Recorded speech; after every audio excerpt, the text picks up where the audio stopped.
Welcome to The Unusual Suspects, a valuetainment production. My name is Rob Garguilo, and joining me today are the unusual suspects. We have Brandon Aceto to my left. What's up, guys? We have Brady Matthews joining us. How are you? We have the lovely Christie Prodis. And joining us, a new member of the program, David Freiheit. Feels so special. David Freiheit, Viva Fry on the interwebs. Yes, Nice to be here. very large following on Twitter, so go and follow. What is it? It's the Viva Fry, and I'm a lot angrier, and I appear to be angrier on Twitter than in real life, but that's only because you can't nuance everything on Twitter, so it's only the sass without the nuance. Okay, sass without the nuance. I like that. The Viva Fry on Twitter. And by the way, if you haven't already, make sure you like, subscribe, and comment on today's podcast. We have a lot to get to. We're going to start right off the bat with what is going on in the state of Illinois, the city of Chicago. It was announced this week. The Daily Mail released an article October 16th entitled, "Chicago is giving $9,000 to migrants to cover their rent and help furnish their apartments as staggering report reveals a single medical firm raked in $7.2 million sheltering the city's asylum seekers for just 1 month." It's a crazy situation that's going on in Chicago, specifically giving $9,000 a month to illegal immigrants coming to the United States illegally and providing them with money, not only for housing, but also for furniture. I got a bunch of information regarding the actual immigrant crisis. I think at this point we have an immigrant crisis in the United States. Would you agree? Yeah, it's a crisis, but also have you seen how the police stations are all flooded with immigrants? Flooded, where they can't even do their job. They have to go in through the back door, and all the immigrants are staying in the front. Have you seen that, Brandon? Yeah, I've seen a lot of that in New York and all that. Airports, too. Oh, in the airports at O'Hare, too. I'll be in Chicago this weekend, too, and I'll give you a full report. Yeah. We should try and get you to go as an illegal immigrant, and then we can get you $9,000 in housing and furniture. That would be great, because that's going to be more than I'm making at the shows at the Comedy Bar. Check me out all weekend. Just so y'all know, it's not just an American problem either. New York, Chicago, Toronto is having problems where the new mayor, Olivia Chow, actually suggesting that people might, have to shelter people in their own homes. If you own rental property and it's unused, they're asking now before they don't asking people of unused rental property to open it up. It's almost by design, but it's international. It's not just American. Where are the Canada immigrants coming from? Are they coming from America? They're coming from America as well. There was a place called the Roxham Road. It's Roxanne Road, or Roxham Road, which was basically just an open border people were crossing. Those who were fearing persecution in Trump's America were basically encouraged to leave and cross the border there. Oh my God. Mayor Eric Adams was shipping them. You remember, like when they gave DeSantis a tough time for sending them to Martha's Vineyard. Yeah. Eric Adams was buying tickets and bringing them up to, it's either Plattsburgh, it's in somewhere in the border of, would it be Burlington? Either way. Shipping them up and say, here's a bus ticket, go across the border into Canada, they'll take care of you. I lived in a place where this was back in the Syrian crisis.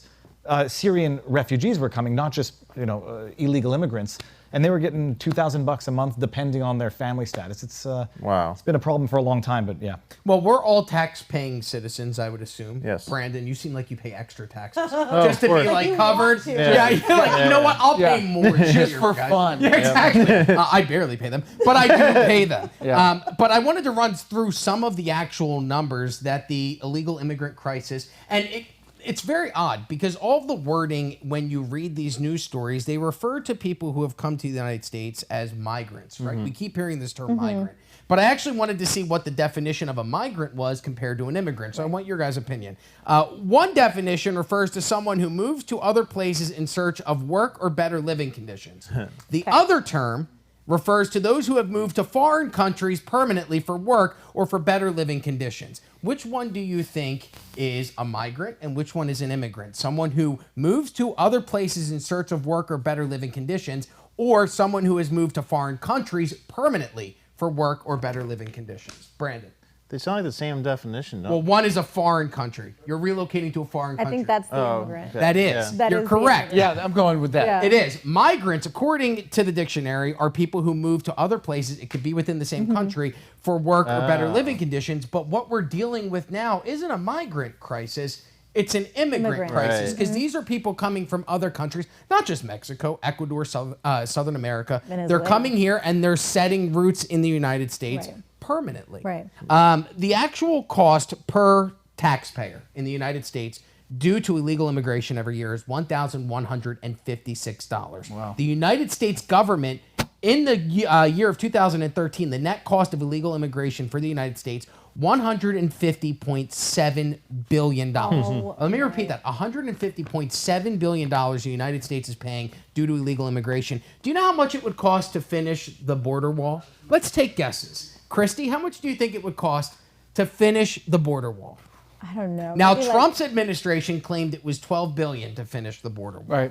That's not the actual number. I think it was 10 billion to finish the border wall. And the cost of not having finished it now to house illegal immigrants in New York is going to double and a half that. But I think I'll say 10 billion. Okay, 10 billion. I was going to say just under. Wait, you said billion or million? Yeah, billion. No, billion. Oh, okay. I was going to say 5 billion. 5 billion. Go Brandon, to 20 bill. 20 billion. And I'm Brandon. going on a limb. I'm going to say 30. Okay, Price is Right rules. You're eliminated. Brandon actually the winner. You actually get an illegal immigrant. That's your game prize. You have this file from Ecuador that will now be Brandon's.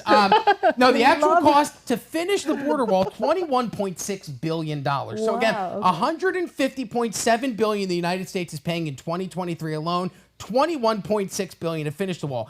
We spend $17.5 billion a year on border patrol between the United States and Mexico border, on border patrol agents, air and marine operations, and other custom and border protection. To let them in. Yes. Yes. Yeah, correct. We're spending $17.5 To let them to go, in. hey, Yeah. go ahead. Hold on. Oh my God. All right, come on in. Come on in. Go ahead. So we could build for the same cost that it's costing us in 1 year in illegal immigration in the United States, we could build 3 border walls and we could quadruple the amount of staffing at the border to patrol it. So the question becomes, if we have these abilities, why are we not taking advantage of them? Why are we spending more money to allow people to break the law and come into this country than we are to actually secure our borders and protect? Because we've spent, and I know it's a touchy issue in America, and we'll talk about Canada in a second. Oh, yeah. But Yeah. it's not like we haven't funded other borders to be built for other countries. The United States has funded $200 million to Mexico, $100 million to Guatemala, $100 million to Honduras, $100 million to El Salvador, $100 million to Colombia, $50 million to Panama, $50 million to Costa Rica, $25 million to Belize, $25 million to Jamaica, $25 million to Haiti, and $25 million to the Dominican Republic to help them secure their borders. Yet here in the United States, we choose not to secure our own. So I'm wondering, why do you guys think that is? Well, it's easy because they need to have these situations where there's immigrants in the cities because a lot of these cities don't have strict voting laws, so you don't need an ID to vote. And same thing as homelessness. You would ask would a city want homelessness? Why would a state want homelessness? Because they get a shit ton of money from the federal government if they have homelessness. California has the biggest budget in the country, but they have the biggest homeless population in the country. And when the federal government gives them money to address the problem, less than a third of that money goes towards actually addressing the problem. It goes towards administrative fees. So same thing with the immigration problem. A lot of the money that $150 billion goes towards administration fees and people who are saying they're handling the problem, but it doesn't actually go towards addressing the problem. So a lot of money gets lost in the mix when they do that, and they like these big messy situations where they could sort of siphon money off of it, and that benefit of having extra voters. Viva Fry. Viva Fry, yeah. I got a theory, and it's not my theory, but it's often called a racist theory, which there's a theory called the Great Replacement Theory, which has been given a racial angle, but when you view it politically and race neutral, it becomes undeniable to some extent. Canada, by the way, population 38, let's say 39, maybe 40 million. There are many people who don't know. There's a policy basically to double the population of Canada by the end of the century. With immigration, the record population growth in Canada, and 97% of it comes from immigration. If you eliminate the aspect of any racial component to the idea of a great replacement and just understand it for politics, because sometimes the politics are so bad you can't convince people to vote. You can only let people in who eventually, when given the right, will vote for you. And so you don't have to convince to get the vote. You have to import or allow immigration in order to get the vote. They're doing it in Canada. I believe it's not a far-fetched theory to think that they're doing it here. Record illegal immigration to Texas. And all of a sudden, you can't protect the border of Texas. to Mexico, but you can protect the border of Texas to New York and prevent the displacement of these illegal immigrants to other cities. And some people think that it's not a far-fetched thing to think that fast-track citizenship, fast-track, you're importing a vote that's going to vote for the people that let you in. And so you don't have to work as hard convincing the population that's already here to vote for you, because they won't, because they see the devastating policies that you've already enacted, but you can just import the vote and stay in power that way. So it's all boiled down to just basically votes, is what it is. It's basically just getting people to vote. So they're just replacing the people that are so upset with Trudeau.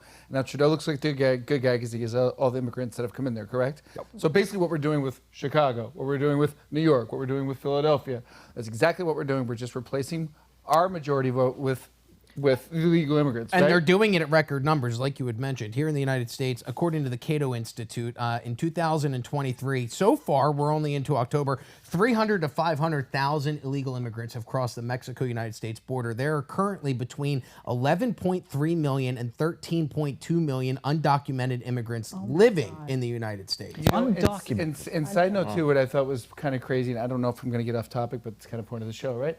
Why are they not talking about the kids that are in danger that are coming over the border without parents, too? They're not talking about that. They're talking about kids that are dying in Israel and Palestine, as also that's awful. But why is that not a topic kids as who have well? disappeared And also, yes, there are kids in New York, there are kids in Chicago, and there are kids in Philadelphia that are disappearing that no one's talking about, too. Just like in Cleveland when a bunch of those kids disappeared. No one's bringing that stuff up anymore either. Where are those topics? You know what I mean? There's multiple. And you mentioned a few cities. You mentioned Cleveland, Chicago, and New York.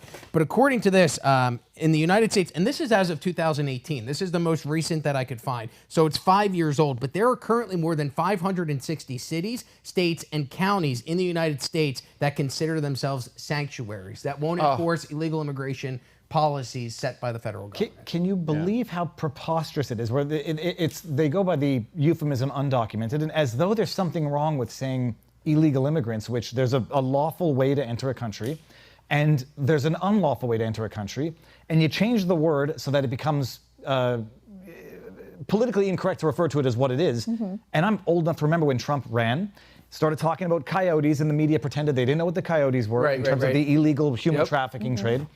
When you promote this type of illegal activity, you create monetary incentives for this illegal activity in its own problem entirely.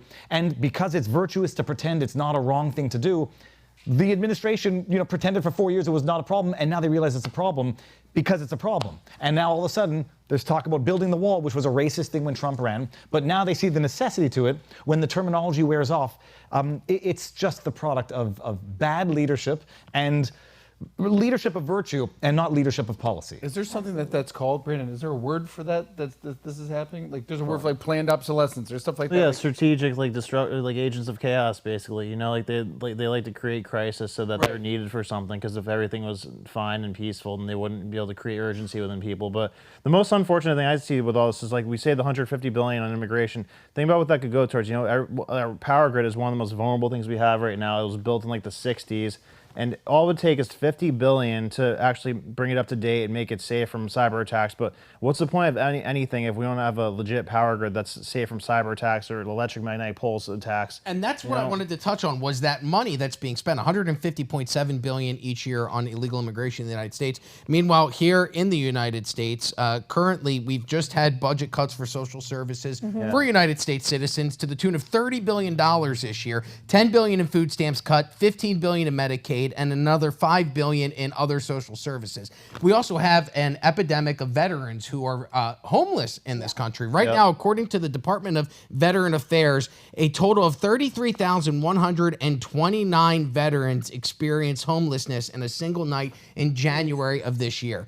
If we wanted to house those 33,000 veterans, it would cost $1,200 per month for a total of $477 million to house the veterans. We're spending 300 times that amount to house and help illegal immigrants. Meanwhile, these boys go off to war, fight for our freedoms, and then they come back and we go, oh, good fucking luck, buddy. No, but the homelessness is one problem. The suicide rate among veterans, I think, if I'm not mistaken, it's 7 times higher. And so I have my own YouTube channel, and I interview a lot of people. And I've interviewed now a couple of veterans who say that they come back from war, And they're basically, it's gotten a little better now from what I've explained. They're basically go back to civilian population with minimal oversight, with minimal reintegration, and they're suffering PTSD as a matter of pure fact, not a matter of trauma. It's just they come back, have seen things, and you're on your own. Homelessness, suicide, not to contextualize it as well, but what would it cost to rebuild all of the houses that were burnt down in Lahaina? They estimate $5 to $6 billion. You could rebuild the entire Lahaina. That's money that was lost, misplaced in financing foreign conflict. It's you asked for the term, controlled demolition. Okay. If someone were trying to undermine a country's national sovereignty, national integrity, morale, what would you be doing different than having an open border, drugs getting through, killing people, the opioid crisis can be tracked to the border. It's 71,000 deficit spending. What was that? Deficit spending, like for the controlled demolition. Well, let's forget about certain subsects, how this could help every American. Right now, according to the Bureau of Labor Statistics, citizens of the United States are paying 3.7% more for goods and services than they did the year prior. It's $100 extra a month for groceries. People are now paying $4 a gallon for gas, which is $1 more than last year. Housing is now gone up to $1,500 per month for the price of a 2-bedroom apartment rental, which is $200 more than last year. The average utility bill is now $200, $50 more than it was last year, and the average monthly car payment is $500 per month, which is $100 more per year than last year. The whole point is that Americans are struggling, and yet we're funding this. Again, our tax dollars, $1,156 from each one of us, are going to this $150 billion.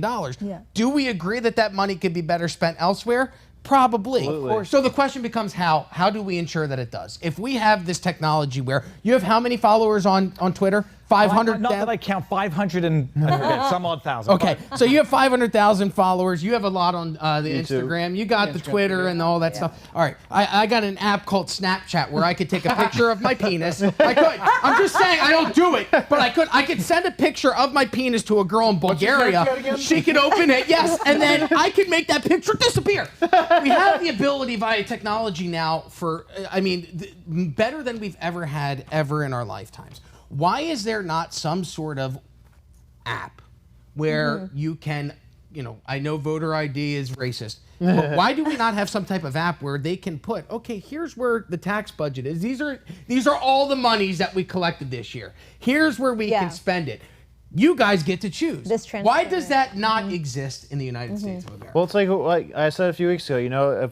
If you don't pay attention to what your politicians do, you're gonna live under the rules of fools, and we're living under the rules of fucking retards. And we don't pay attention to what they spend our money on, and that's why we don't have an app that lets us determine. Well, they don't want us to. Like we had a revolution over a 3% T tax. That's what the American Revolution's over. But now we're getting fucking taxed 30%, and nobody gives a shit. And it's being spent on shit like immigration, like housing them and whatnot when we came and house our veterans. So, I say, have a system where we choose what we would actually allot our tax money to. Say, okay, yeah, I'm cool with infrastructure, I'm cool with education, not cool with immigration, cool with some military, cool with some healthcare, yada, yada, yada. So break it down like that where you could actually vote to like what you would let your tax money go to, if anything. But yeah, people are way too docile and okay with like what they do with our tax system. I mean, it's not hard to create a system to do that. Like my phone, I can unlock my phone with my face. Yeah. If you try and take my phone, unlock it with your beautiful face, it ain't working. The phone's gonna go, this isn't right. Let me ask you a question. When's enough enough? When is there so many red flags that people are just,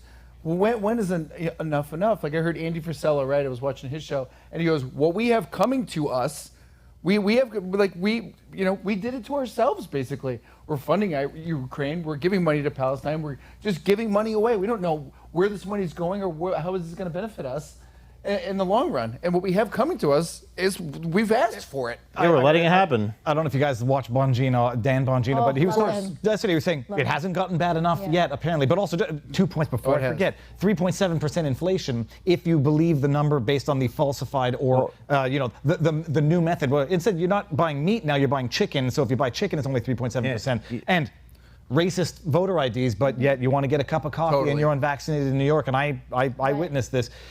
Yeah, they're all of a sudden, vaccine passport laws, totally not racist. Right. You know what they did for the inflation? That's total bullshit. So they measure it from what's called the base effect. So last year, they're measuring it from what it was a year ago instead of what it was 2 years ago, which they used to do. So, 1 year ago it was like 7%. So like, okay, well, what's the change if it's 7% last year and 5% this year? Okay, it's technically a decrease. So the average of that's 3% versus if they were measuring like 2% or 2 years ago like they were, it would be like 10%. So they change how they measure depending on what's a more favorable situation every year. It's Orwellian the way they What's up, manufacture Rob? the Nothing, output just of when I've chocolate. measured from the base, I go from the balls up. Every extra inch counts. All right, so we have no solutions, but we do have. We do. Snapchat base. Rob, what's the base effect? What's going on here? It's 3 inches. Brandon Aceto is up next. The next unusual suspect. Brandon, what are we chatting about today?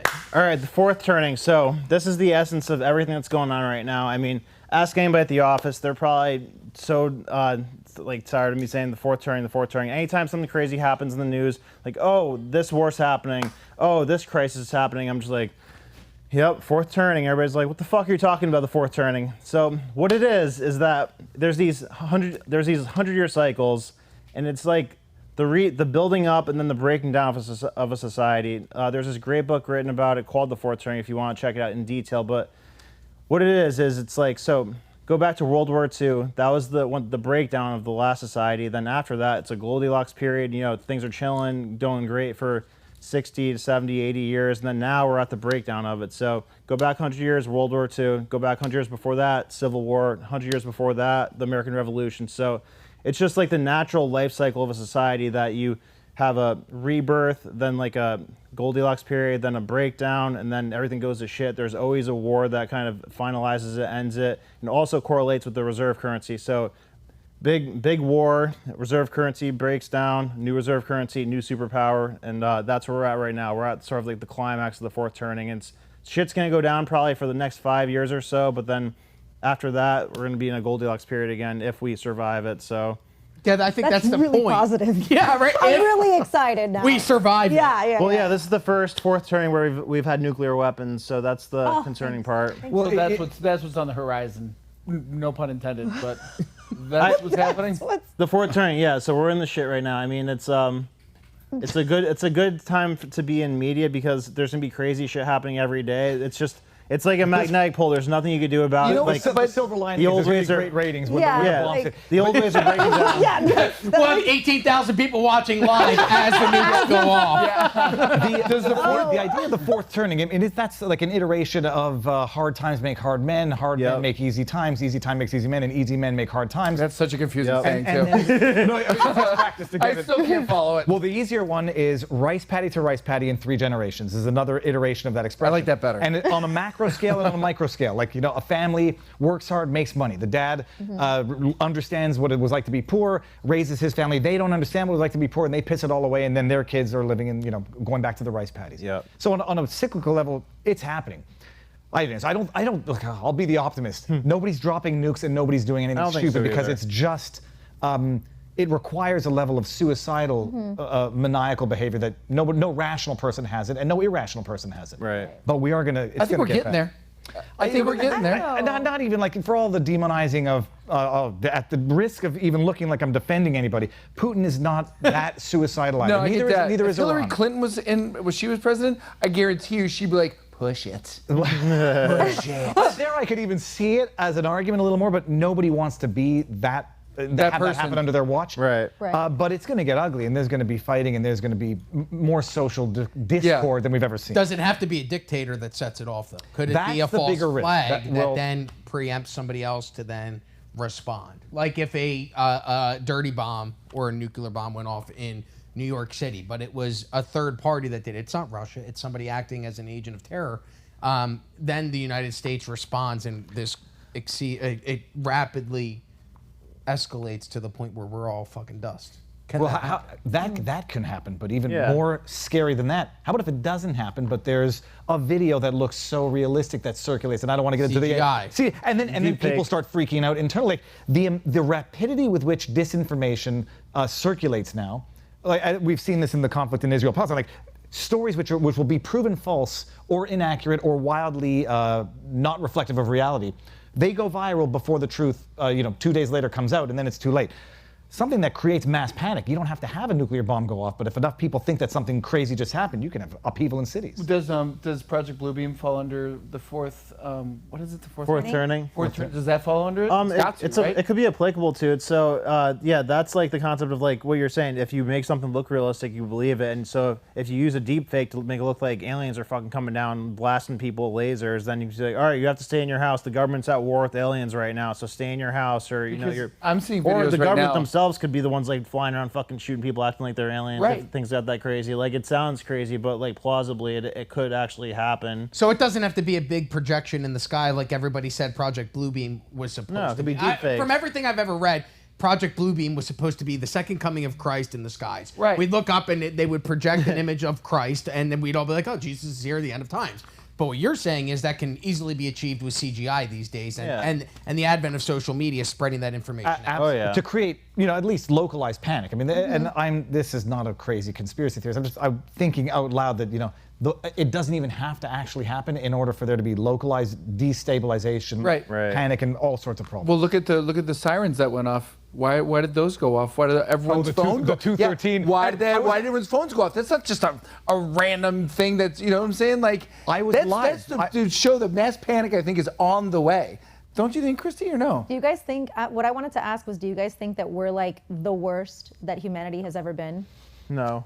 I think No, everybody right? says No. that because everybody thinks that, but it's always been this bad.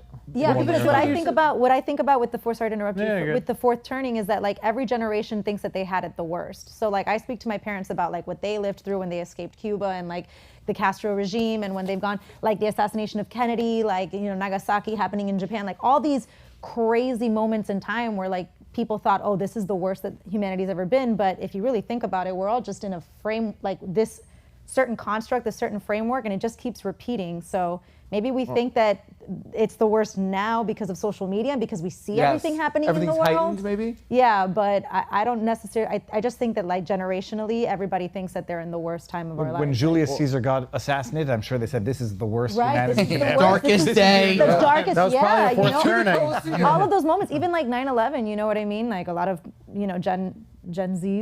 Gen Zers, like they weren't even like around, so they don't even know the gravity of that situation. But when we remember it, we're like, wow, this is like a really big moment where something really, really bad could happen. I mean, something really bad did happen. So like, I think with the fourth turning, it's also like just a repetition of the same kinds of events and history repeating itself. And that's why people are so on top of trying to change history books and how things happen. People neglecting the Holocaust, because when you don't study your history, it's bound To repeat itself. Yep. And I think Yeah. that's also something that made me think about when you started saying the fourth turning, like it's history repeating itself all over again. And like humanity just wants to continue this same cycle. Well, because things aren't sustainable when it's like built up over the course. Like a society's not built to last more than 100 years, because like the way that it's built up breaks down. Like look at all the unions going on strikes right now. That like whole New Deal FDR thing wasn't a system that was meant to last over 100 years. Pensions and Social Security was never a feasible thing to last more than a generation or Right. so.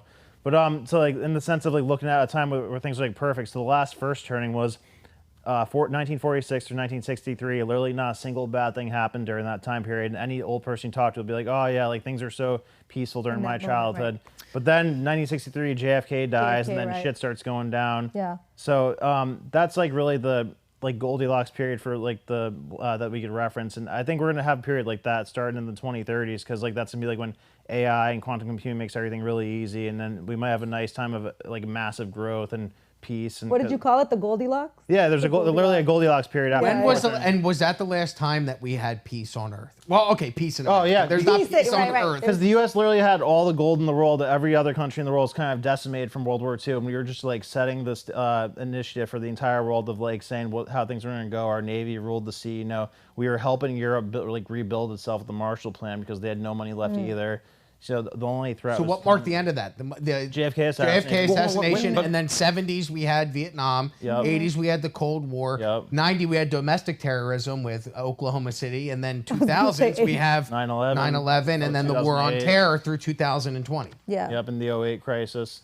Well, and then, when you look into whether or not some of these crises were manufactured, not manufactured in the sense of they didn't happen, but you know, the Oklahoma I'm thinking of in particular, and when you understand some of the deeper conspiracies that actually prove to be true, you wonder whether or not these things are sort of cyclical, not on purpose, but rather manufactured cyclical. Wasn't there, and I'm sorry to cut you off, but during the Oklahoma City bombing, wasn't there was documents that the Clintons were trying to hide? Did you hear that? Did you hear this?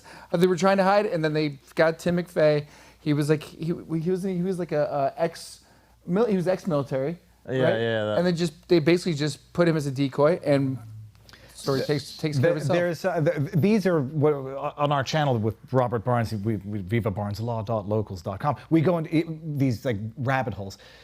I am still like wet behind the ears when it comes to the Oklahoma, but now I'm not so wet behind the ears when it comes to other, conspiracies where you have very interesting players that come up time and time again historically. But once you sort of understand that it's not history repeats, but history doesn't repeat, but it tends to rhyme, Mark Twain. And then you understand, these things they are cyclical to some extent, but our Goldilocks age, I'm sure, was not a Goldilocks age for other countries. Exactly. And so it shifts around, and it's got to get hard for people to appreciate that buses don't just run on time because that's the way it is.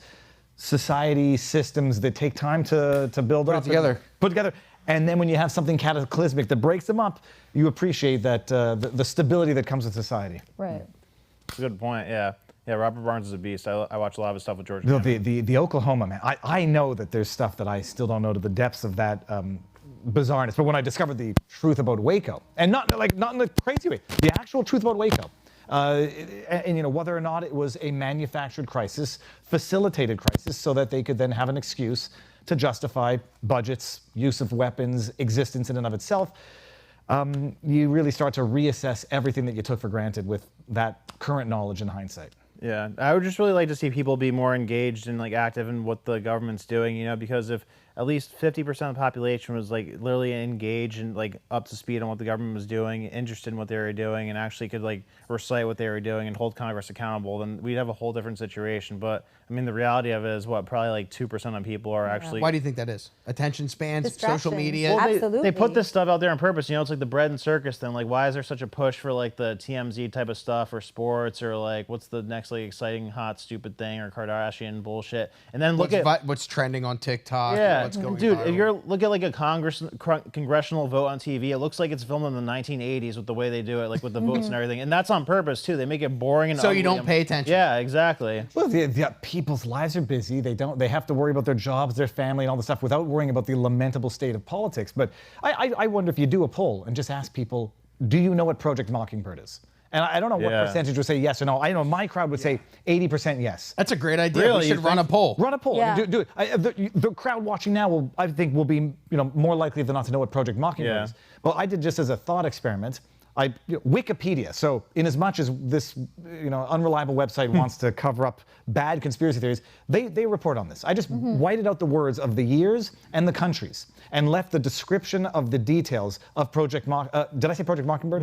Yeah. Is that No, what you I meant? meant oh geez Louise, I meant Operation Northwoods this entire time. Oh yeah. But so just. It's kind of under the same umbrella. Oh, it's under the same umbrella. So I just screen grabbed Operation Northwoods, blacked out the country, the years, and then said fill in the country and the year mutatis mutandis. And my goodness, does it look like something that actually happened in 2001? So for the people who don't know what Project Northwoods was. Yeah. Operation Northwoods. It will blow. If I look in it will. Where's the camera? It'll blow your mind. It will blow your freaking minds. Operation Northwoods was. Basically a project of domestic terrorism that was approved by the Department of Defense, submitted to JFK, and it consisted of hijacking airplanes, false flags to make it look like Cuba had carried out acts of terrorism to justify public or to foment public support for a war against Cuba. Mass killings, planes flying into buildings. You fill in the blanks, and it's jaw-dropping. Now, I'm not saying that that's what happened in 9/11, but when you understand that the Department of Defense approved it and submitted it to JFK, and he said no, and it stopped there, except a year and a half later, he's no longer alive. Wow. You can ask some questions as to what president did not potentially block this and did not get himself assassinated, and then you get into the assassination of JFK and why it had to be so public and so graphic and so shocking to the social conscience. But everyone should look up Operation Northwoods. It'll blow your mind. Operation Paperclip will blow your mind. Gulf of Project Tonkin. Mockingbird. Gulf of Tonkin will blow your mind. Sure. And No then one you talks realize about that at all. no, that's another one that I have yet to do the deep dive into. But it's brutal. But it's once you realize how dark and depraved it really is, I mean, it makes someone like me want to say, well, can I check back out and go back into the Matrix and just go back to being a lawyer? It's too late. It's too late for that. You're in, my man. Yeah. And then you start going down more rabbit holes, and you're like, wait, why did they kill JFK? Wait, what's up with Operation Mockingbird? All that stuff is just. And you used to be a lawyer? I used to be a lawyer, like for over a decade of practice. I was sworn in Wow. 2007. What kind of lawyer? Commercial litigation in Quebec. I'm Canadian. We'll get into that in my bit, but Welcome, Canadian commercial litigation, like everything except for tax, family, and criminal. What about traffic? I got a ticket. Oh God! No. The issue with that is that in Canada we don't have that market for that type of practice. But no, so that's it. I mean, contracts, landlord-tenant disputes, some copyright, IT stuff, IP, I should say. But yeah, no, it's nice. When you're busy with that, you don't pay attention to what they're doing, and 99.9% of the people on Earth are not paying attention to what they're doing. Right. Okay, Yeah. very interesting. Well, our next unusual suspect is a usual and a regular on the program, Christie Pradas. Christie, what would you like to discuss today? Speaking of distractions, Okay. just to get into like a cultural, no, the Snapchat, we'll definitely talk about that. But just to get into more of the cultural realm, I just wanted, since I'm here hanging out with some intelligent men, I can't really put an answer to the whole Jada Pinkett Smith and Will Smith situation. So Kelly and we've organized and compiled a couple of videos based off of interviews that Jada Pinkett Smith did regarding her marriage with Will Smith, which I used to look at their marriage as like one of the very few highlights in like Hollywood of like healthy marriages, so to speak. But now obviously, right. Very, Your like judgment. healthy. Character, way off. Well, it depends, because in Hollywood, you don't really have like a normal marriage relationship. Usually things don't work out. I mean, it was also Tom Brady, and that didn't work out either. So, so I wanted to see what you guys thought as we look through these videos. Now, Hoda Cobb, she has interviewed Jada a few times. So I just wanted you to see, starting with remember when it was like the Red Table Talk? Did you guys ever watch that? Watch the one with her. That was it. That was the I watched the No, one where she- she was talking about sex with her husband for the first time in front of her daughter and in front of her Right, mother. but then also, Awkward. didn't she come out and say she had sex with her son's friend on there too? Well, this is, I think it was August. Okay. Right, rapper August. He even made a song about it called Entanglement. Jesus. Yikes. Look that up. That's crazy. But this is an interview where she brings Will Smith to the table and they kind of talk about it briefly. But it's kind of very above the surface, and I need help kind of, figuring this out with you guys. So Yeah. let's put up that first one with Will Smith and Jada, Kelly, if you can. And I want you to just see his body language as I like think a husband, as because this is your red table and you like brought yourself to the red table. I think you need to say clearly what happened. As far as what? You and I decided we were going to take our space, and what happened. Yeah, and then I got into an entanglement with Entanglement? August. That's what I said. An entanglement, Yes. Yes. a relationship. Yes, it was a Yeah. relationship. Absolutely. I feel bad for him, I was dude. in a lot of pain, and I was very broken. so how Oh, do you sorry for you. What? The guy, and he's sitting there like, yeah, you were broken. He broke your back. Hold on, here's my heart. Go ahead. So you can obviously see there's like a smash it. discomfort May I there ask- with Will. When did that come out? How long ago was that? This, I would have to say that this was maybe like a year ago. So why year did and the a half news come ago? out that they were separated? It As of seems like Well, in that that, came Well, no, out that's where she's going. recently. yeah, So but they that were- seems like watching that from a few years ago. It seems like they were separated. Right. Okay. So then let's continue. So this was another video in that same interview where she talks about the media talking about their Entanglement. problems. Right. Entanglement means sex, right? Yeah, they Yeah, smashed. I think- yeah, she she had mentioned sex with that her word. son's friend. 19-year-old friend. 19-year-old friend. She essentially said that she wanted to Yeah. heal. She was so broken that she felt comfort in healing someone else. Well, it's like stem cell replacement. Like you need the Yeah. young liquids of, Like, an, you of, just- of, Yeah. a human. Of a- 19-year-old. So you sleep with them. So like, okay. Nothing wrong with that. I mean, everyone's of a legal age, I guess. So then there's another one where she talks about the media coming in and talking about their problems. So then this is what she says in front of him. And I just want you to feel, as a man, his body language and tell me what you think about it. Okay. Let's get to that next one. want to get clear about and clean up one of the things that was kind of swirling in the press about you giving permission, which is, you know, the only person that can give permission in that particular circumstance is myself. Yes, exactly. Yeah. What the fuck? Yes, ma'am. What a So bitch. like in a Which one? Will? He's a bigger bitch than she is. Yeah. so like in a marriage, do you feel like it's still the individual's like choice to choose what they do, or do you think it's like two people that come together and make a decision for the other person? There's no marriage here. I mean, first of all, summarize all of this. Hollywood is Ask a the lawyer. cesspool of degeneracy and depravity. Divorce attorney over here. Yes, Will, if you need help, Bounty the Fry on Twitter. I never touched family law because it was too like emotionally charged, and it's just bitterness. Very throughout. nasty. Yeah. But then I did estates law, and holy crap, that's even worse. There's no marriage here. There's nothing here. This is an attempt to save face in the public eye. But I'll make the catchphrase. Hollywood is a cesspool of depravity and degeneracy, and this is it on full display here. You know, oh god. No, that's my fault. You know what's disgusting and scary, and I mean, tell me if I'm wrong as a lawyer, but like, you could have this exact situation. The chick could be banging whoever, still living in the husband's house, saying, "Yeah, I'm banging so-and-so, so what?" And the husband could be like, "You know what? I'm gonna get a divorce because that's outrageous." And then he still has to give her half his shit and move out. And then the new chick moves in the 19-year-old and is banging the 19-year-old in the house that you're still paying for, paying her the money. That's a legal thing that happens a lot. I can tell you. So I have a buddy who is going through this exact scenario. Okay, my buddy left. He and his wife were fighting. They were married for 20 years. Right? They get in a huge argument. He goes, "You know what? I've got family in Ohio. He's a stand-up comedian. I'm going to go get some gigs in Ohio. I'll go stay with my mom." Leaves for a month and a half. Comes back because his 3 daughters call him and go, "Hey, there's a weird guy hanging out with mom." Oh my god. My buddy comes back home, confronts the guy that is hanging out at his house, sleeping with his wife. His wife gets upset, calls the police. The police come and they go, "Listen, you need to leave." And he goes,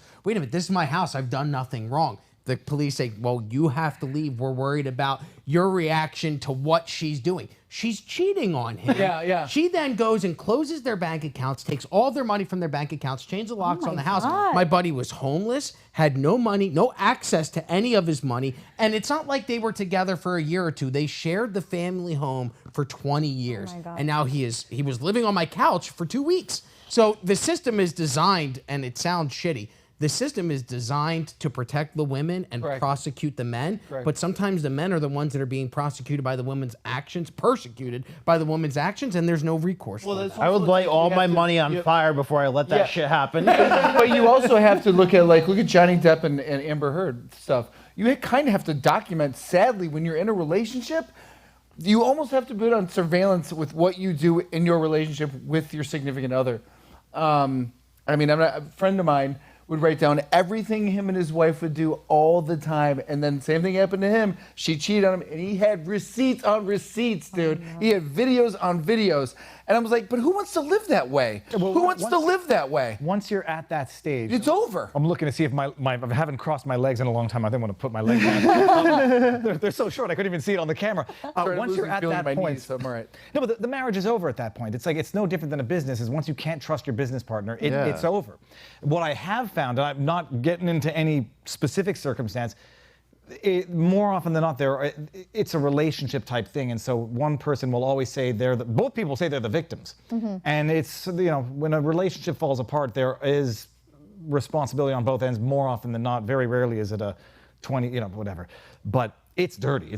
But meanwhile, you don't put it on full display for the whole world to see. And he slapped Chris Rock while they had been broken up, while all this was going on, to stand up for the woman that was stooping a 19-year-old friend of her son? Is that what I understand? Yeah. And the difference between Johnny Depp and Amber Heard in this is that this situation has children involved. Johnny Depp and Amber Heard did not have children together. Johnny Depp has kids, but it's not with Amber Heard. Meanwhile, these guys have like 4 or 5 kids together. So imagine going and watching a podcast where your dad's talking about getting cucked by your mom, and millions of people are watching your dad being humiliated. Well, that's the whole thing, humiliation and like lack of respect. Yeah. And so the next video that we have here, as a man, how would you guys react to this kind of disrespect? Probably enraged, but let's I'm going to guess angry, but let's go ahead and play the tape. Because she says it's her choice, right? It's her choice to do whatever she wants. It's her choice, and she's the one who makes the call, and you see his discomfort. So in the next video, you're going to see more of her choices more than his. Where's her discomfort? I'd like to see that. Like, she doesn't look discomforted at all. Go ahead, play. Is coming to the table. She's going to be at the red table. Would you say she has been instrumental in you and I redefining our relationship? I would say don't just start filming me without asking me if you could film me. Astaire, come help us again, please. I'm still dealing with foolishness. Don't. No, because she don't just. Would you say that she helped us heal the hurts that we caused between one another? My social media presence is my bread and butter, okay? So you can't just use me for social media and not, don't just start. I'm standing in my house. Don't just start. Seems like a happy marriage. Do you feel like there's I've been there. I've been there. Really? I know exactly what that is. It sucks.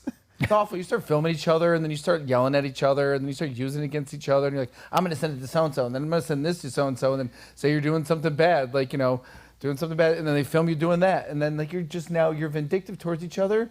I mean, the sex might be great, but you be vindictive towards each other, and I mean, what holds that together? I have no idea. But okay, and I'm not to justify it by any means, but you're in a different financial situation. I'm gonna guess Right, you're in a different financial situation than those people. Yeah. So there's that part where people who are in a relationship can act that way and monetize it, right? Sure. Like, hey, let me get some Instagram followers, let me grift in this social media platform. These guys don't need the money. Why are they out there acting this way? So it's talking about pretending to be in a marriage, and that's the next video, that a year after they already separated, they were still acting like they were in a happy marriage. And I want to know what you guys think about that in this video. That's psychological abuse, as far as I'm He looks like a kidnapped victim. Yeah. It's not a question of emasculation. It's nothing to do with manliness. That's just like psychological abuse in terms of humiliation. It's disrespect. And then broken. and then the threat of publishing your humiliation for the world to see, to utterly destroy your public persona, which is Will Smith is freaking. I can't think of a movie now. Legend. Independence Day. Yeah. And then, anyway, okay, that's. So then this is terrible. the next video where they pretend to be in a marriage, but they've been apart for a year. Go ahead, Kelly. This interview on Bravo's Watch What Happens Live with Andy Cohen was taped a year after Will and Jada separated. So how long have you guys been together? 23 years. Everyone claps. How do you keep it hot? How do I keep it hot? Teenagers. I bring in teenagers. Maybe I don't know. There's no answer. So why do you think they've been pretending to still be in this marriage? Is it for money? It's all just clout. It's all just for them to use each other for their social media presences. I think there's a complete narcissist. They're so narcissistic that I feel like they need each other to keep this thing going. That's what I think. It's Craig. Go ahead. Yeah, go ahead. Well, I'm going to look up what they're actually worth. Okay. Because the only way that I could justify continuing to go out and act this way would be if there was a financial incentive. But they have. I mean, it's a Fresh Prince of Bel-Air. That show was huge in the 90s. Still making royalties off that. Let's not forget he sang "Getting Jiggy with It."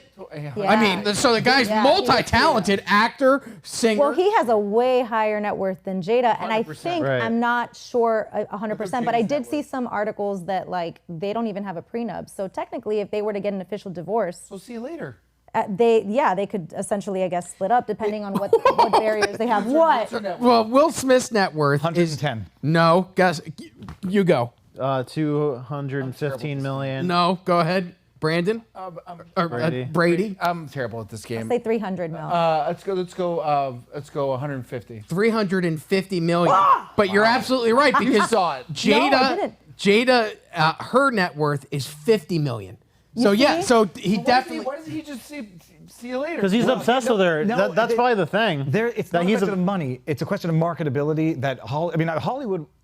It takes more kindly to the successful marriages. On the one hand, from a purely economic perspective. That being said, from an ego perspective, admitting that your marriage has failed is one of the hardest things, and I can tell you this indirectly from the practice. It's like you're admitting that your life project has failed, and it's an ego-destroying admission. It is. As opposed to this? But maintaining the facade so that other people don't know that you failed in that life project is an easier thing to do than just to admit to the public, I failed in this 23-year project. The Kardashians not get the memo? So then, so then do you That's think actually their business model. Their business model is staying together in a fake relationship. Theirs is breaking up marriages. Well, my theory would be that like he wants to stay together with her, but she's just disgusted with him. But his leverage over her is that he has money, and her leverage over him is that he's a bitch and still wants to be with her. Well, now she's releasing her book called Worthy. I'll read So it. now she has new interviews. She has things coming out, and she's trying to advertise her book. So then these interviews come out, and Coda is asking her if she is still in the relationship with him, and I kind of want to know the answer. So can you guys help me out? Kelly, You said the book was called Worthy? Worthy. It's called Worthy. Yes. Warzone. And Will decided that you were going to live completely separate lives. It was not a divorce on paper, Right. but it was a divorce. So from the year 2016, which is 7 years ago now, Yes. y'all have been apart. So now let's go to the next video, because I just need you guys to get the timeline. I of hate the everything about It's her. crazy. Why does Jada pick it? I thought she was bald. Dude, also, why does she look like she's 25 years Who old? chooses to have silver hair? Cisco, the guy that sung the thong song. That was the last black person I saw that had silver hair. Yeah. All right, next video. By the time we got to 2016, we were just exhausted with trying. I think we were both kind of still stuck in our fantasy of what we thought the other person should be. The project. So we're gonna go to the next video now. You can tell it's a project. What Look the at other the person fence. should be. That was the dead giveaway. Chain link fence. The other Go person ahead, should Kelly. be 18. So are y'all living together? It's just this beautiful connection. We will. Look at that. Not right now. But you will. Yeah. Oh, yeah. That's Why do you say that with such assurance? Clarity. Because that's what it's gonna be. That's where it's headed. Yeah. And you Like both Tom are on Brady. that page. Yeah, and but right now I really do enjoy my space. Yeah. Wow. You know, I've been living Alone. I am a Crazy? my mother's only child. Yeah. Right? And so having this time that I've had to myself has been fantastic. Just to get to know me, even to have my house exactly how I want it. I Yeah. don't have to be like, well, what color do you want this wall? You know what I mean? I can just do it. You're the chooser. I'm the chooser. You're the chooser. Right. So when you imagine your life She looks sad, back isn't it? together, because I'm sure you've seen it, how does that look to you? We don't know yet. You'll build that. We'll build that. And it'll be something When new. we're running train. And then, so I'm kind of joining Coda, and like, if you see the anchor, she's slowly starting to get a little more confused. Like, are you not? We have this last video with another interview that she asks her again. If you guys can play it. That we are in a deep healing space, and we are really concentrating on healing the relationship She's crazy, between dude. Yeah. us. So it may not be the divorce on paper anymore? There's no divorce on I mean, not on paper. There might not be a divorce in theory anymore? Yeah, no, we really have been working hard. Oh. See? Okay. Well, I didn't know that. We might. I was trying to think. Well, I totally missed that on the whole. That's the whole thing. So wait, just so I'm 100% clear. You were divorced, not on Right. paper, but now we might be a point where we're back together. We are working very hard at bringing our bringing our relationship together. Back to a marriage again. Back to a life partnership. Yes, my- because here's the God, thing she about is exhausted. Yeah. right marriage for me, for my healing process. They went to Burning Man right after this.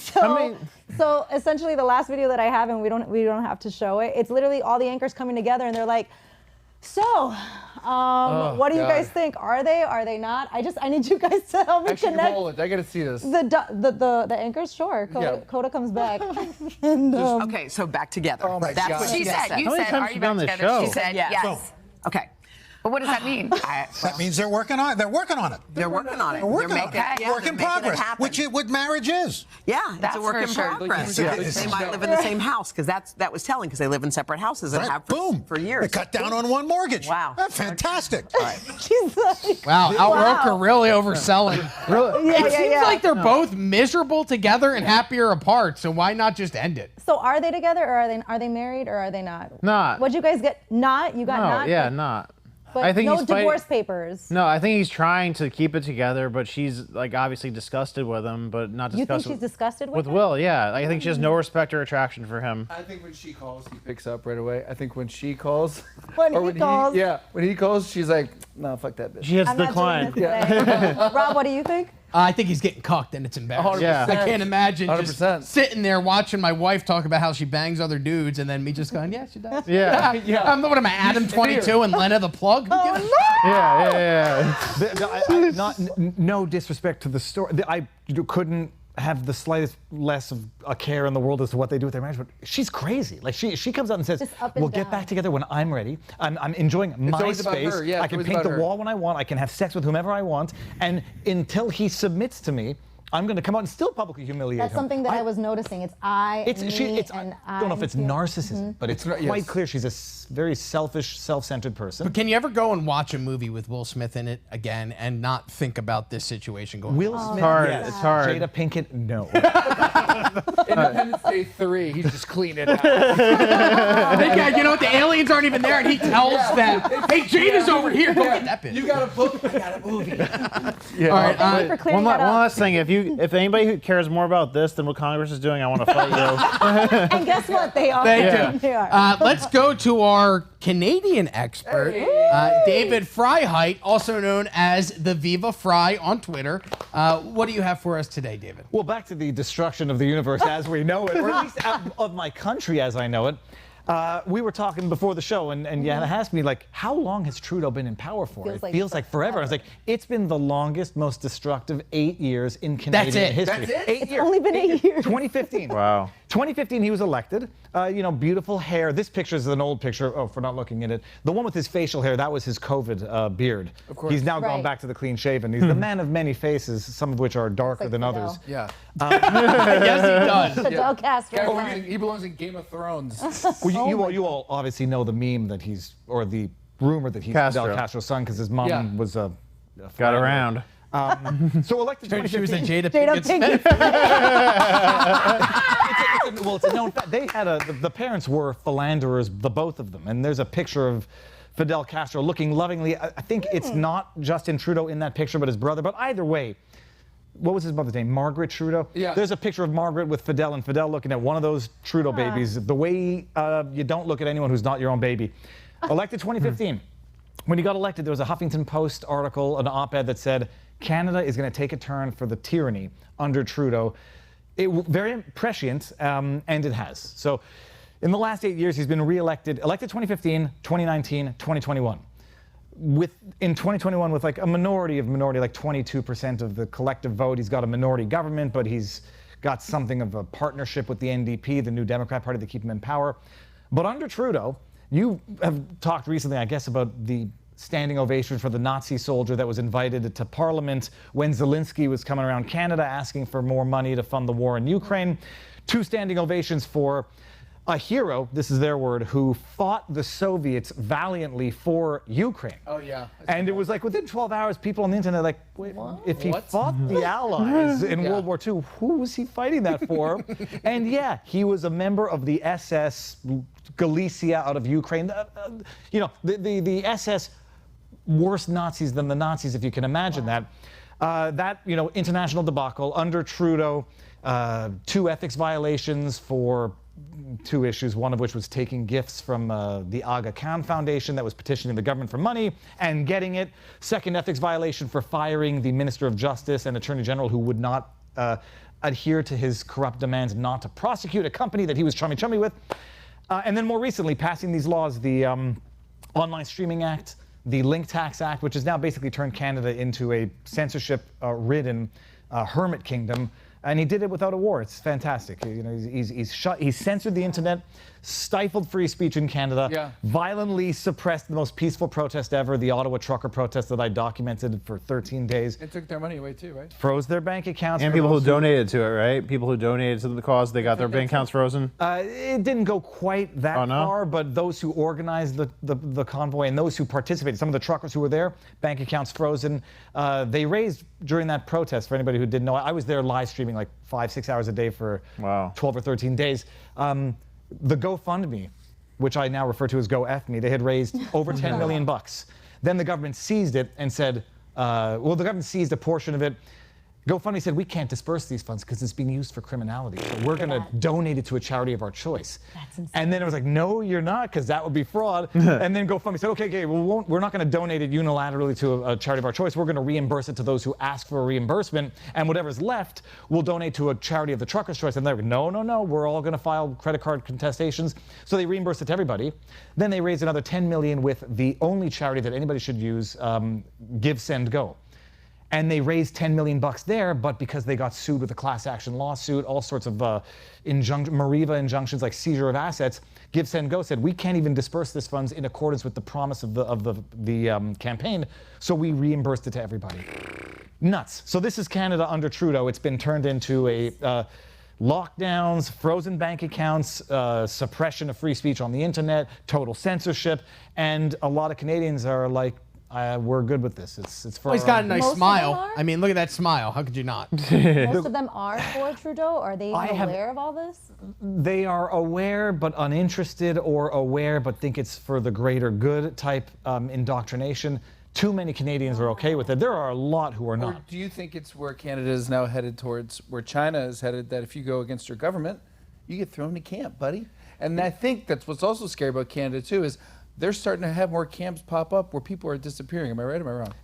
Let's say right and wrong. That might be more of an exaggeration. But during COVID, for example, they didn't make camps. What they did was, you see, they took hotels and they redesignated them as quarantine facilities, and they called them government-designated quarantine facilities. And so when you'd cross the border, you had to go into 2 weeks of quarantine, even if you were a woman taken from your family, not allowed to. This happened. I forget her name now. I'm not going to remember it in time. Darn it. This actually, people were taken to these government-designated quarantine facilities, denied counsel, which was deemed unconstitutional, though the quarantine facility was deemed not a violation of charter rights. There were sexual assaults in these units. But then, I'm from Quebec. We were placed on curfew for 5.5 months. Couldn't leave our house after 8 o'clock at night until 5 or 6 in the morning for 5.5 months. Now, is that because the COVID is more catchable between 8 p.m. and 5 a.m.? No hockey for kids. It was all so stupid. No Labatt's blue after 8, right? They were preventing people from playing hockey on outdoor skating rinks.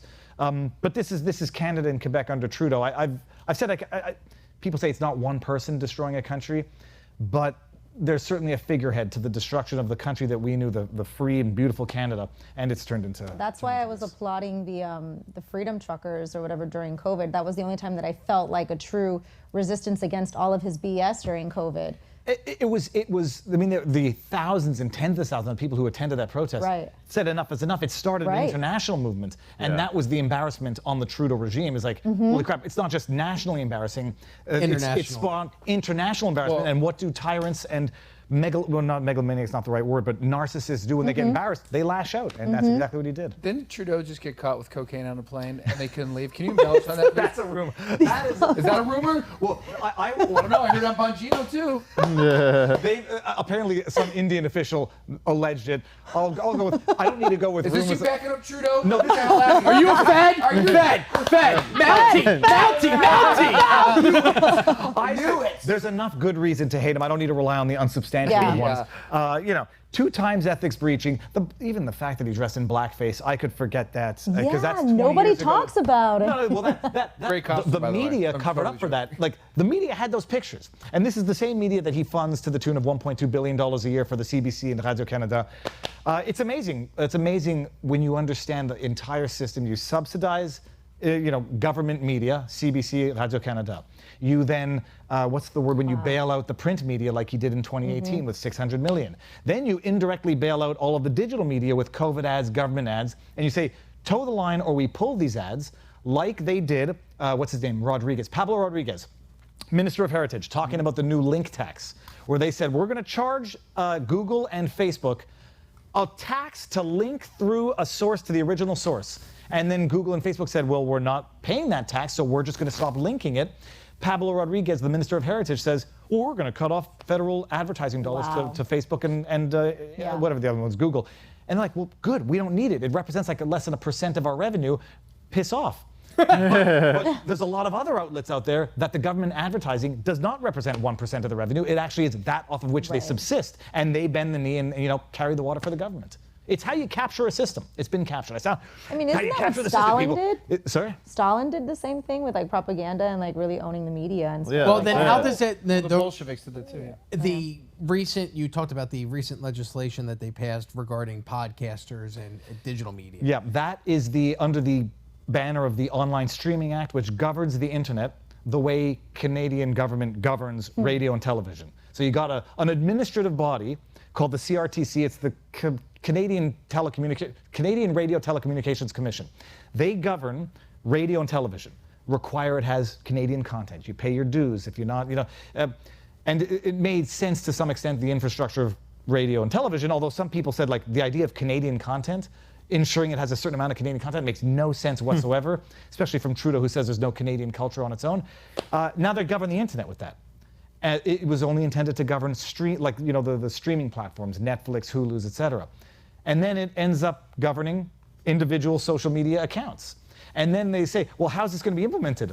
And it was like, we have no idea. We're going to ask the CRTC, the administrative body, to set the limits of how they're going to apply this law. It's like, if you guys know the Chevron decision in the States, which is administrative bodies to some extent can govern them, set their own rules or their own interpretation.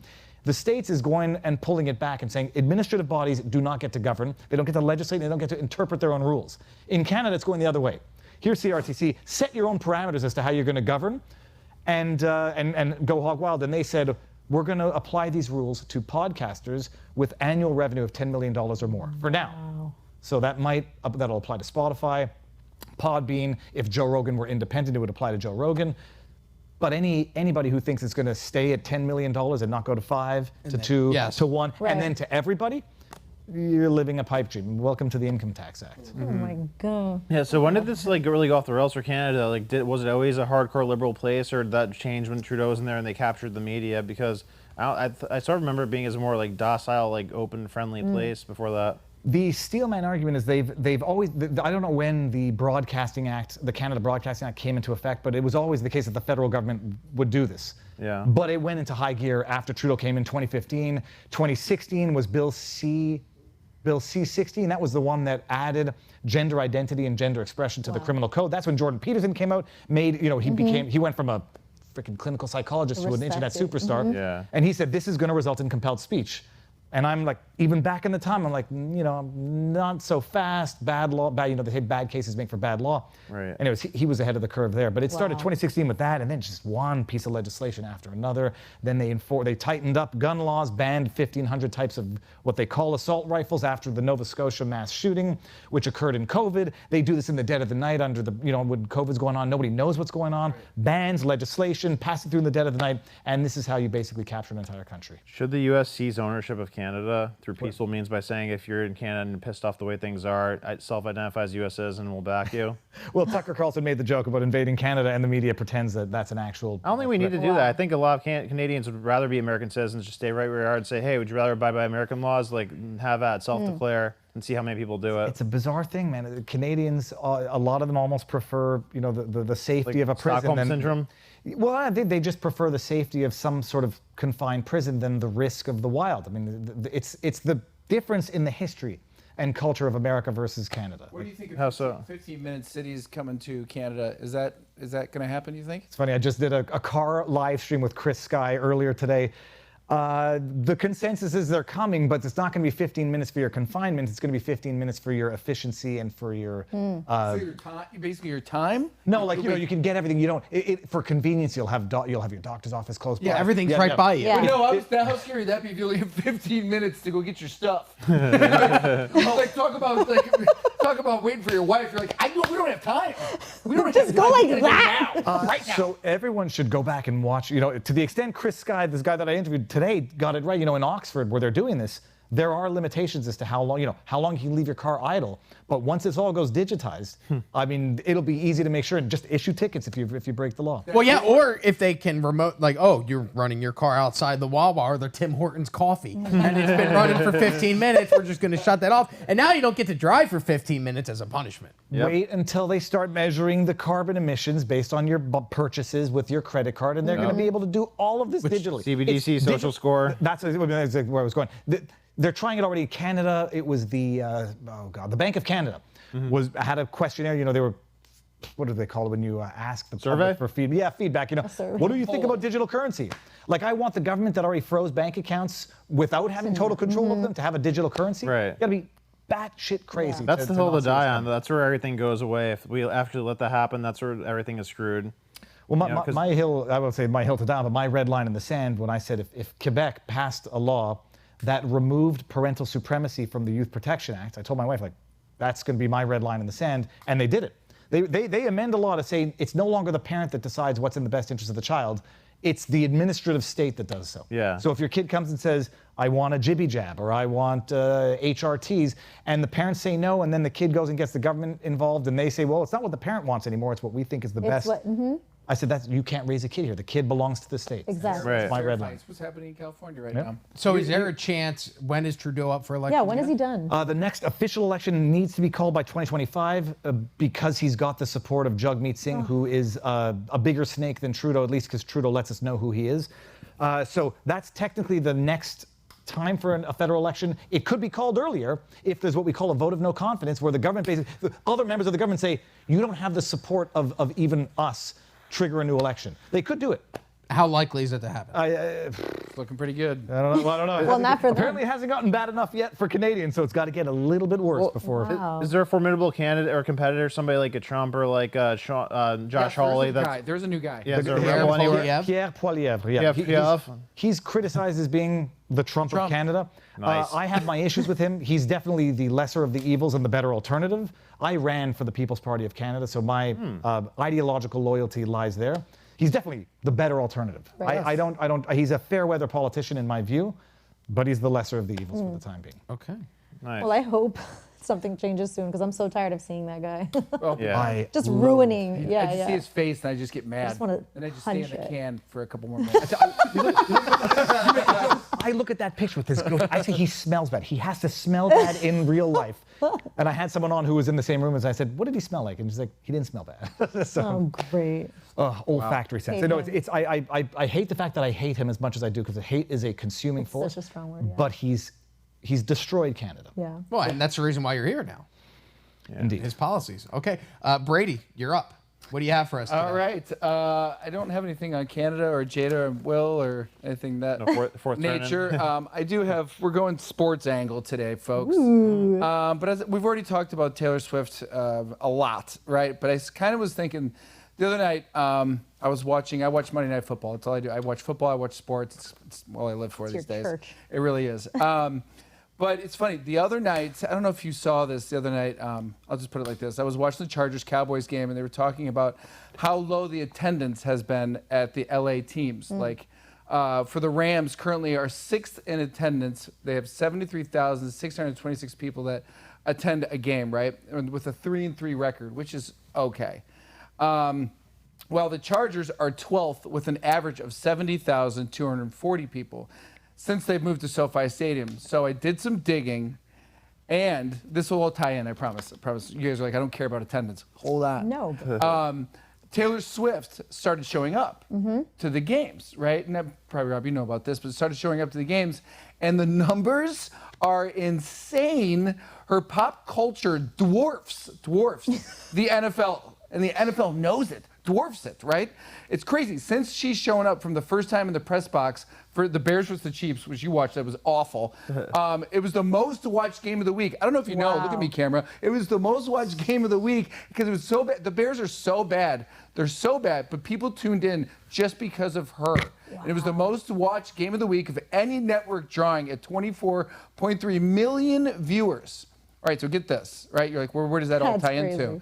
Also, this is the most watched game in 3 female age groups, right? From 12 to 17, 18 to 34, and 18 to 49. It's never happened before in the history of the NFL. that's insane. Ever. That's insane. Ever. Like, it's a lot of bros watch it, and, you know, your kid comes over, watches, she's like, this is boring, Dad, turn it off, and then they run back to the room, right? I have a question is, how are sports I don't know much about like the ticket sales. Are they expensive? Are tickets expensive to go? Super expensive. Like, what's the range? Like what's the average range? 500. Kelly and I went to the set in the nosebleeds for the Dolphins game, and our tickets were like 120. Okay, so the Bears game, right? Like Bears Chiefs. And Bears Chiefs are and really good. Bears and This is Chiefs. at But Kansas City. if the Bears, obviously, if a team's not good, then the prices go down, right? You would think. So then how much roughly do you think those tickets are? The reason why I'm asking is because I would think that girls attending or girls watching, or mainly the attendance, they can pay less there to potentially see her than the concert tickets. Like concert tickets and everything, like entertainment That's a has good gone point. skyrocketed, That's where a like good her point. average ticket is like $400 and something per ticket. I think it's more than that. So, It's got to be right. but what I'm saying is like that price compared to a football game with the chance of seeing Taylor Swift, maybe that's like their rationality to like, let's go to this game that we don't really care about and search for her.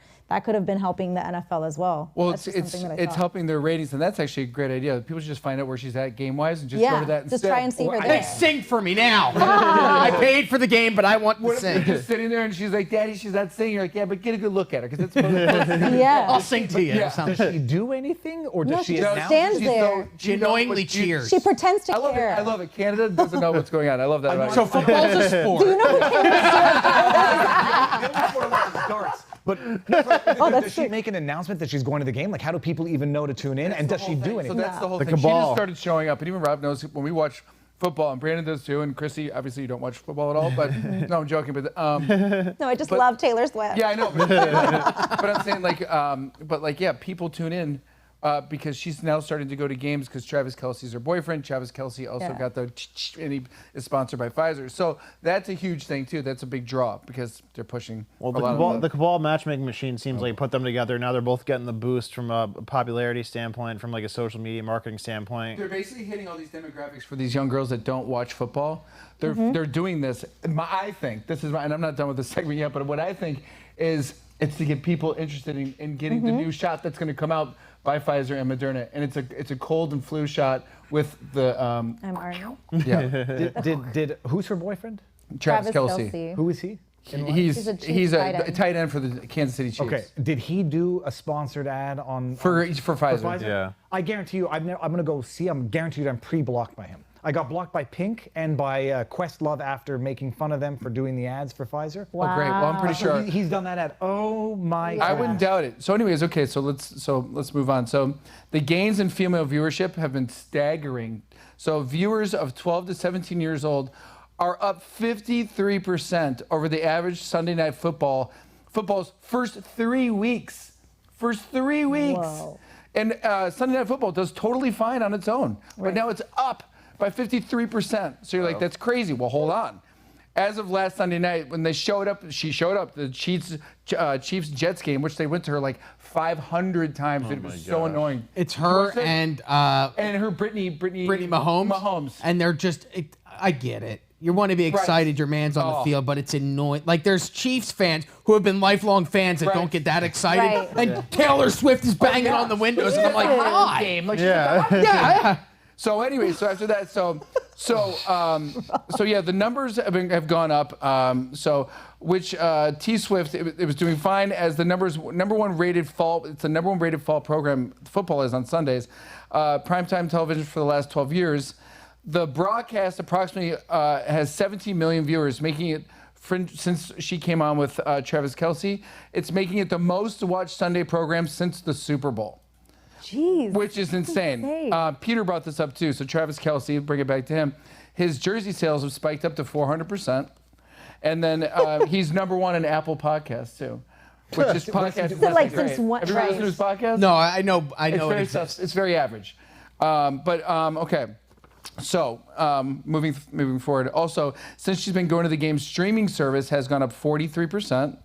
And with all that said, bringing it back to what I watched with the Cowboys-Chargers game, attendance being down, there was a small little Asian lady, cute little Asian woman. I'm trying to find her name, Marianne Doe. There's a clip of her. Can we play the clip, Kelly? This is her. I'm watching this game Monday night. This is her. Oh my God. Oh my. She's on. There's ecstasy. That's the only way I'd act. Just pure ecstasy. Rob, did you see any of this? Yeah, I also saw her dressed in a Vikings We're not done outfit. yet, Christie. We're not done yet. The hyper flexibility of her elbows. So they lost the game. Here we go. Now we need this reaction, right? This reeks. She's an actor. All right. Yeah. So they go, is she a plant? Is this a plant? And obviously, you would think that she's a plant from what you just saw right there, right? Yeah. Right. Thing is, she wasn't a plant. Matt Leinart said, "This is my best friend's cousin's wife. True story. Die-hard fan from the OC." I was like, okay, that's cool and all. Her little stint, right? But guess what? I looked at the ticket sales from the Chargers games. They've already gone up 20%. From that video. From that was video. like free promo of Yes. this one person. Since they were hurting on ticket sales, there you go. Bingo, bango. So I was bringing it all back to propaganda and the NFL and all that stuff. Okay. I think propaganda is alive and well, okay? Side note, since all this has transpired, I think you heard this, Disney and ESPN has gone in on sports betting, inking a deal with Penn Entertainment Group, has agreed to pay Disney $1.5 billion in cash, while ESPN received warrants worth roughly $500 million to buy share in Penn. So now you can bet on how many three-pointers your favorite player will make, to how many times they'll cut to Taylor Swift. And that's a fact. You can actually bet on how many times they'll go to Taylor Swift. Take the over. So my question to you guys, right, is I'm just curious, has Disney gone so woke, right, that I'm wondering, over here, you guys think if they've gone so woke, is this a move for them to get their money back from the people that hate their woke agenda, or do you disagree with it? Or is this just another move in how our world is rapidly open to sports betting everywhere? I mean, what is next? Nickelodeon opening a casino? And when do we draw the line, and when is enough enough?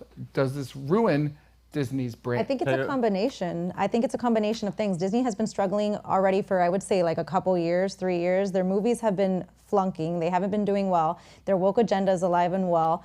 ESPN has been struggling, which is under Disney. ESPN has been struggling with viewerships just because of the new streaming services online. So they're not making the numbers that they're trying to make. So they're trying to find another way. And the writer's strike on top of that. Right. So they're not even making new productions, new films, new content. They're losing money left and right. So this is a perfect angle on bringing another fan base, another audience, and to just triple in money. Do you think bringing Taylor Swift into ESPN was also, because ESPN is part of Disney? I wouldn't doubt if the Do you think NFL, it's all connected? I wouldn't doubt, and this is my thought, I think like Taylor Swift is just like the plot there to just make sales boom. I think it's, people in Hollywood do it all the time where they create these relationships, and it sometimes helps finances on both sides. It helps organizations. A bunch of people are in on it. So I wouldn't doubt if Taylor Swift and Travis are just together so that she makes an album, the NFL wins with sales, everybody wins financially, and we all go home happy. Yeah. Yeah. What do you think? What do you think Well, of the brand, I mean, I don't think it's going to damage their brand. They had the Disney cruises. They have gambling on the cruises. I didn't think it was something so far-fetched. And what's Disney's brand anyhow? Yeah. Like an ultra woke, and they have their own issues in terms of adult-child stuff problems. I mean, they don't have a brand to compromise, in my view, certainly not with gambling. And you know, whatever, a while back they said they'd never get into it, and now they'll change their mind. It's extremely profitable. It goes with ESPN that they own, or their majority shareholder, and so it makes total sense economically. And I don't think I don't think questions of branding make any. I don't think they apply, despite what some people are concerned with in the thing. But Pfizer now, I'm still sort of taken aback that Taylor Swift and her Travis boyfriend Kelce did those sponsored ads. That's where it all really starts to make sense. Correct. I think that's all tied in. Rob, what do you think? To me, it's shocking that ESPN is struggling so much, because maybe I'm from a different, I mean, I am, I guess, from a different generation than Brandon, but I'm 37. I remember being 13, 14, and ESPN Was the being Mecca. on, just in the background. Yeah. All the time at my buddies' houses. Everywhere I went, you go to a bar, ESPN's playing on in the background. The fact that they're continuing to lose ratings is mind-blowing to me, considering the sheer amount of places where you can't get 24-hour sports. It's the only network that does it, where it's like when you have news, You have 24 hours for Fox News. You have 24 hours for CNN. You have 24 hours for CNBC. Where do you get 24 hours of sports anywhere? Right. Do you feel like it's a ditch last move for them to try to build some sort of revenue? I've heard that that Disney has looked at selling off certain assets, including ESPN. So I think the move would be to try and get it to be profitable again and turning a profit, and then turning around and selling it to some sucker that's going to come in and go, oh, okay, well, it's making this much money now, so maybe it'll make this much money next year. Yeah, I do. Right. Do you think that sports and ESPN got affected after? Because for me, I used to watch sports. I used to watch basketball. I used to have ESPN on a lot. Yeah. But then once COVID happened and things got heavily politicized within the sports realm, it turned me off and I stopped watching sports. Do you think that probably affected? I think cable cutting is what really I mean, the digital age. I don't have cable. Who here actually has a cable? Do you have cable? You barely even have a home. You so you have whatever valuetainment has that is your home. Valuetainment is your family. Brady, do you have cable? I have YouTube TV. Okay. Okay. Oh, no television. And Christie. No cable. And I've got kids, and we don't have cable. We cut the cord 4 or 5 years Yeah. ago. So I think if ESPN wasn't like the problem that ESPN has is that they didn't adapt quick enough. Have their own app, a streaming service, just like Netflix or Amazon Prime. Bleacher Report, something like that. They stopped being fun too. You know, like at first they were the fun place. Like they were the transition from like Fox Sports and NBC Sports to like they were the cool hip thing. But then they started being stuffy and old and rigid, and Barstool kind of replaced them. And you know, in relation to this the gambling thing, I think this is going to save them and Disney because you know. People aren't going to associate gambling with something that's unethical or whatever. I mean, that's part of the reason why Penn got rid of Barstool and they agreed to sell the company back That's why they went to Dave Portnoy was so they could make this deal with Disney because they knew that the baggage that Dave Portnoy and Barstool come with, whether that's good or bad, for them it was bad. They didn't want to be associated with that brand anymore. And the thing with that is that's not from the public side. That's from like the ESG side. They're afraid of losing those gambling contracts and licenses from the government side because that's what got threatened over them. Like, you know, like when they had to fire that employee, they didn't want to fire for saying the like N-word. He quoted the N-word while singing a rap song, and then Penn forced Barstool to fire. Exactly. That's 100% ESG because they hold all the leverage over the Penn for as far as whether or not they could have the gambling licenses or not. So they could crush their business model in the second if they pull those licenses. But you know, I'm from the school of thought that I think prostitution should be legal. I think gambling should be legal. Maybe even drugs. But I think people should have the right in California. to like those are things that you could destroy your life with. But idiots should have the right to destroy their lives with things if they're going to do that. You know, you shouldn't regulate it out into being illegal because that's how you empower bad people to like have the market share of that thing and become giant criminal empires. So well, look what gave rise to the mob in the United States was prohibition. And that's what started bootlegging and then gave a rise to these criminal empires. Exactly. And now the cartel with prostitution and drugs and all that. So yeah, there's the argument that legalizing it doesn't actually minimize the black market. Anyhow, that the black market for marijuana, despite being legalized, is actually bigger than it was before. But there was an issue. The whole thing about, I mean, Barstool is going to be the biggest winner in all this. They're going to get their company back and go back to business. Yeah. And we talked about that when they were they said fire the guy, forget his name now, because it would interfere with their licenses. And we actually talked about that on one of our Sunday night shows where that could be deemed to be unlawful or unconstitutional activity. But good luck fighting a good case when you're already screwed. No, online gambling, I don't even think it has a stigma anymore. I mean, once poker was opened up, everybody treats it as sort of just another pastime. Well, I think once FanDuel now is like so huge. FanDuel, what's the other one? There's DraftKings. And DraftKings are so huge. All my friends do it. But that I think this will be, I don't think this will survive because I wouldn't really want to play on a thing that is affiliated with Disney anyways. That's just my take because I know what their baggage is and I don't like it. So I'll just stick with the FanDuel and stick with stuff that I know that works, right? When was the Kaepernick? Kaepernick? That was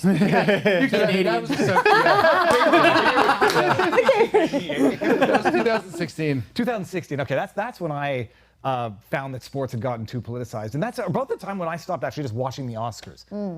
For sure. It was insufferable. Yep. But no, it's a good move. Gambling's good, or gambling is picking up online.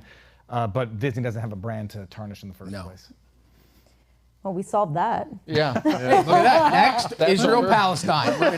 We have 2 minutes left, and we'll solve that as well. Really quick, Brendan, what is this shirt? You need to tell people because we've been seeing you speak. We haven't even mentioned No, but look, it was covered because it just said Brandon was wrong. So, like, what is this shirt? Darn, I thought you weren't going to ask. Yeah, so let's just say at Valuetainment the stakes are high, and Show it, Time to show answer. it. Show it really quick. Pat for Patrick Bet David is Yes, right. correct. And you were wrong, and It you says have a Pat shirt. was right, Brandon was wrong. yeah, I made a bold prediction, and it turned out to not be wrong, and this was the consequence. But you made a bold prediction that No, it turned out to be wrong. That proved to be right. Okay. Turned out to be wrong. So What was the prediction? Just to tune in rehash. next week to find out. Look at that. Teaser, Brandon. Good shit, See buddy. you next week. And on that, we will wrap up. Guys, let's plug whatever you'd like to plug. Brady, first you go. I'll be at the Comedy Bar in Chicago this weekend, and you can find me at Brady Matthews 13, or you can find me on Twitter at Brady Matthews 13 as well. How about you, Brandon? Yeah, you could find me on YouTube at Brandon Aceto, no underscore nothing, just Brandon Aceto, and ACETO. yes, correct, ACETO, and yeah, come on over and see what's going on. Christie. You guys can follow me on Instagram at Christie_Prades. Can't wait to see you guys there. A lot of really cool things coming up when it comes to music, so stay tuned. And David. And I said I'd give the camera a perverted look at the end. Follow me at Viva Fry on Rumble, The Viva Fry on Twitter, and Robert Barnes, who was the lawyer for Alex Jones, Wesley Snipes. We've got a weekly show. We've got a locals community, vivabarneslaw.locals.com, where everybody is above average. Let's go. I am The Rob Show with 2 B's on Instagram, and I'm not on YouTube, but it's tune in next week and find out why. But if you have not yet, like, subscribe, comment, make sure you subscribe to the Unusual Suspects channel. We're back next Wednesday, every Wednesday, live right here at 6 p.m. And make sure you go and like and subscribe all of the other Valuetainment products. To the production team, thank you very much. Kelly, Jorge, and the staff in the back. And to my panelists for today, thank you. Great job. Thank We will you, see you Rob. guys Thank you, next thank you, week thank you. right here Thank on you. The Unusual Suspects. Bye. See you later.